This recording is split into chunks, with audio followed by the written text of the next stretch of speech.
안녕하세요. 김성겸 목사입니다. 산돌 성경 읽기에 오신 여러분 환영합니다. 오늘은 잠언 25장에서 27장까지의 내용 살펴보겠습니다. 잠언 25장부터는 솔로몬의 잠언이 다시 시작됩니다.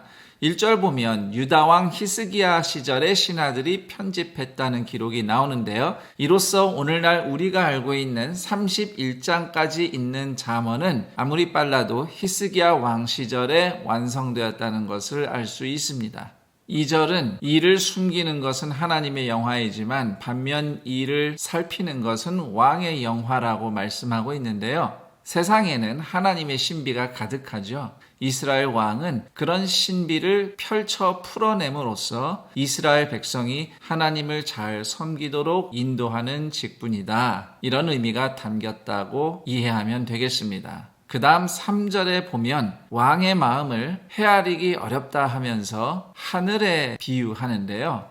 이스라엘 왕을 굉장히 높은 존재처럼 말하는 것 같아요. 하지만 이 구절은 왕의 우월성을 강조한다기보다는 하나님의 대리자로서의 이스라엘 왕의 직분을 보여주고 있다고 하겠습니다. 앞에 2절의 문맥과 같이 살펴본다면 높은 하늘에 빗댈 만큼 높은 왕의 마음이라면 하나님을 경외하고 하나님의 뜻을 잘 배워서 백성에게 가르쳐야 할 의무가 있다는 것이죠.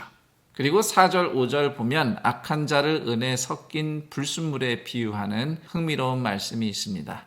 그리고 6절, 7절은 교만하지 말라고 하는데 특히 7절은 누가복음 14장 8절에서 11절에 예수님께서 상석에 앉지 말라고 하신 가르침과 비슷한 말씀이에요.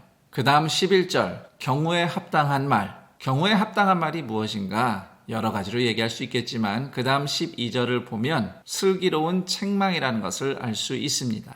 16, 17절 보시면 서로 다른 주제처럼 보이지만 이게 한 세트예요. 꿀을 과식하면 탈 나듯이 이웃집에 자주 가는 것도 탈을 불러옵니다. 이 맥락에서 27절 보세요. 꿀을 많이 먹는 것이 좋지 못하고 자기의 영예를 구하는 것이 헛되니라. 스스로 영예를 찾는 것은 꿀을 과식하는 것만큼 어리석다는 말씀인데 영예를 구하는 것은 결국 사람의 인정을 받는 것이죠. 그래서 17절이나 27절 모두 사람들에게서 사랑받고 인정받고자 하는 욕구에 대한 경고라고도 볼 수 있습니다. 21, 22절 원수를 선대하는 것은 그의 이마 위에 숯불을 올리는 것과 같다고 말씀하는데요. 같은 표현이 신약성경 로마서 12장에도 등장합니다. 만약에 원수의 이마에 숯불을 올려놓는다면 그것은 일종의 보복이 되겠죠. 그러나 원수를 선대하는 것이야말로 진정 원수의 이마에 숯불을 올려놓는 응징이나 마찬가지라는 잠언이 되겠습니다. 내가 그를 선대하는 만큼 그의 죄에 대한 처벌은 하나님이 하실 겁니다. 그 다음 26장은 말에 대한 잠언입니다. 특히 미련한 자와 게으른 자에 대한 언급이 많습니다. 2절 보시면 까닭 없는 저주, 부당한 저주를 말합니다. 어리석은 자가 뱉는 부당한 저주는 새처럼 날아가 버릴 것이니 두려워하지 말라는 말씀이에요.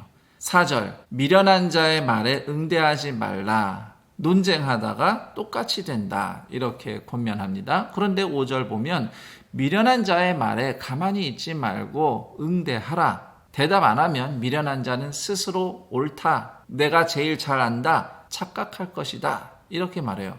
그러면 미련한 자와 대화를 하라는 겁니까? 말라는 겁니까? 여기서 핵심은 뭘 어떻게 하라는 게 아니고요. 그만큼 미련함이 심각하다는 걸 얘기하는 겁니다. 7절 힘이 없다, 소용이 없다는 의미인데요. 미련한 자가 잠언을 말해봐야 소용없다는 겁니다. 같은 맥락에서 9절 미련한 자의 입의 잠언은 술 취한 자가 손에 든 가시나무 같으니라. 그만큼 미련한 자에게는 희망이 없다는 겁니다. 그런데 12절 보면 스스로 지혜롭게 여기는 자보다 미련한 자에게 오히려 희망이 있다는 말씀이 나와요. 교만함이 미련함보다 더 나쁜 겁니다. 그리고 16절은 게으른 사람이 바로 스스로 지혜롭게 여기는 교만한 사람이라고 말합니다. 교만하면 배우기를 게을리하기 때문이죠. 그 다음 18절과 19절이 한 세트인데요. 18절은 끔찍한 살인마에 대한 이야기입니다. 그런데 19절, 이웃을 속여서 괴롭혀 놓고는 희롱이었다, 장난이었다, 농담이었다 라고 말하는 사람은 살인마와 같다고 말씀합니다. 그리고 23절, 24절은 겉으로는 온유하게 말하지만 마음속에 악의를 갖고 있는 사람에 대해서 지적을 하는데요. 25절은 그런 사람은 말은 잘해도 속에는 7가지 가증한 것이 있다 이렇게 말씀합니다. 여기서 7이란 숫자는 완전함, 풍부함이라는 의미예요. 그러니까 7가지 가증한 것이 있다는 것은 완전히 가증한 사람이다 이런 뜻입니다. 그 다음 27장은 계속해서 솔로몬의 잠언이 이어집니다. 몇 가지만 좀 해설하겠습니다. 5절, 면책은 숨은 사랑보다 낫다. 여기서 면책이라 함은 공개적인 징계를 의미합니다. 숨은 사랑은 훈계 없이 그냥 넘어가는 행동을 의미해요. 차라리 공개적으로 꾸짖고 그 다음 잘 돌봐주는 것이 진정한 사랑이겠습니다. 그리고 6절 보시면 친구가 아픈 책망을 할 때 서운해하거나 분노하지 말라고 합니다. 잘 들으라는 취지의 권면인 것이지요. 그리고 13절은 20장 16절에도 나오는 잠언인데요. 보증선 사람에게 자비를 베풀지 말라. 담보 잡힌 것 기꺼이 가져가라고 말씀합니다. 그 정도로 보증서는 게 위험하다고 경고하는 겁니다. 그 다음 14절에 아주 흥미로운 잠언이 있습니다. 이른 아침에 큰 소리로 자기 이웃을 축복하면 도리어 저주같이 여기게 되리라. 아무리 좋은 말도 이른 아침부터 하면 이웃에게 방해가 됩니다. 그런 축복은 하지 말라는 말씀이에요.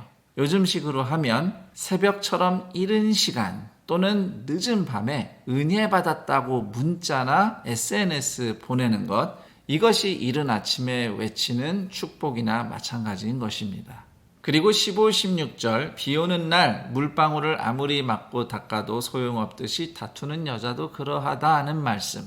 폭넓게 보면 이 문제는 남자에게도 해당이 되지요. 여기서 다툼이라는 것이 감정 문제로 누군가와 계속 갈등하는 다툼인데 보편적으로 일 중심으로만 생각하는 남자들보다는 감정이나 마음을 더 소중히 여기는 여자들에게서 이런 감정의 갈등 양상이 더 많이 나타나기 때문에 그래서 고대로부터 질투와 다툼을 여자의 전유물인 것처럼 인식한 것 같습니다. 그래서 구약 성경에서도 다투는 여자에 대해 경고를 하는데 엄밀히 말하면 남자도 마찬가지라고 말씀드리겠습니다. 그리고 19절은 물의 얼굴이 비치듯 사람의 마음도 서로 비친다고 말씀하고 있는데요. 사람과 사람이 진심으로 만날 때 서로의 마음이 드러나고 돌아볼 수 있는 기회를 얻게 된다는 취지의 말씀입니다. 그러므로 서로에게서 2절의 칭찬, 6절과 17절의 책망, 9절의 권고를 귀담아 듣는 성도의 교제가 중요하다 하겠습니다. 20절, 스올, 아바돈, 죽음을 상징하는 단어들입니다. 기본적으로는 끝없는 깊음, 어둠, 심연을 의미하는 단어인데 끝도 없는 깊음을 그 무엇으로도 채울 수 없듯이 사람의 눈, 다시 말해서 눈으로 보고 탐하는 욕심도 채울 수 없는 죽음과 같은 심연이라는 말씀이에요. 그리고 21절, 보통 훈계와 징계가 연단의 도구라고 이해가 되는데 여기서는 칭찬으로 사람이 연단받는다 말씀하고 있습니다. 역시 칭찬과 훈계가 균형을 이루는 것이 중요하다 하겠습니다. 그래야 사람이 성장합니다. 22절, 미련한 자를 절구에 넣고 찢는다는 말이 사실 굉장히 잔인한 표현이에요. 그런데 이런 풍자의 핵심은 그만큼 인간의 미련함은 참 심각한 문제다라는 것이지요. 23절에서 27절은 현재 가진 것에 만족하고 거기서 최선을 다해 성실하게 살라는 권면입니다.